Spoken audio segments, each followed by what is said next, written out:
Now students, we are going to study that what are carbohydrates and how we classify carbohydrates. Carbohydrates are basically aldehydes or ketone derivatives of polyhydric alcohols. Now in this lecture, we will have discussion on polyhydric alcohols. We will discuss the different types of carbohydrates. So firstly, carbohydrates are classified as monosaccharide, disaccharide, oligosaccharide, and polysaccharides. So monosaccharides are those carbohydrates, these are those sugars that cannot be hydrolyzed into simple carbohydrates.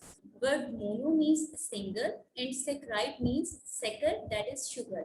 So these monosaccharides are basically simple sugars which consist of one sugar unit that cannot be further broken down into simple sugar. So the examples of the monosaccharides include glucose, fructose, and galactose. So here is the structure of glucose, then fructose, and then galactose. So now these monosaccharides are basically also classified according to number of carbon atoms. They may be trioses containing 3 carbon atoms, tetroses, pentoses, hexoses, and heptoses. Tetroses have 4 carbon atoms, pentoses have 5, hexoses 6, and heptoses have 7 carbon atoms.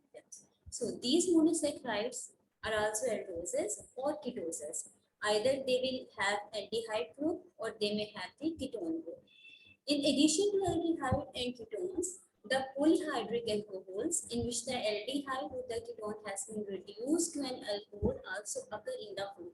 So these polyhydric alcohols are also known as sugar alcohols or the polyols.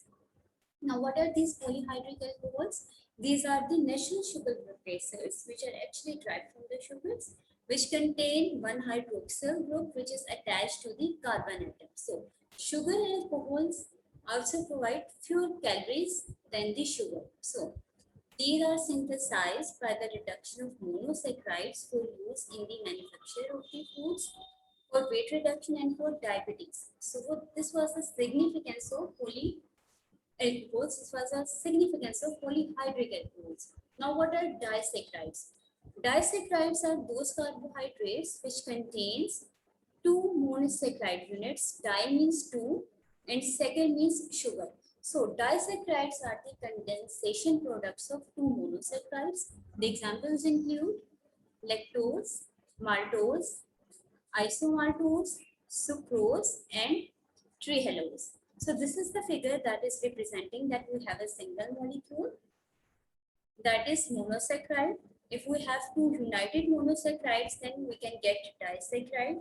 If there are 3 to 10 monosaccharide molecules which are condensed, which are united to one another by a glycosidic bond, then we can get oligosaccharides. So oligosaccharides are the carbohydrates which are the condensation products of 3 to 10 monosaccharides.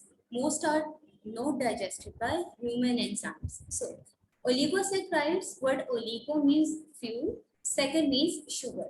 Now oligosaccharides are made out of a few number of monosaccharides. But what are polysaccharides? Polysaccharides are made out of large number of monosaccharides that are monosaccharides which are greater in number than the number 10. Okay. What are the examples of monosaccharides? These are glucose, fructose, and galactose. Examples of carbohydrates are disaccharides. Disaccharides include maltose, sucrose, and lactose. Polysaccharides include starch, glycogen, and cellulose, while the oligosaccharides include galactose, glucose, and fructose united together to form raffinose. So raffinose is the example of oligosaccharides. Now what are polysaccharides? These are the condensation products of more than one monosaccharide units. The examples are the starches, dextrine, which may be linearly or branched polymers. So this was all about the classification of carbohydrates.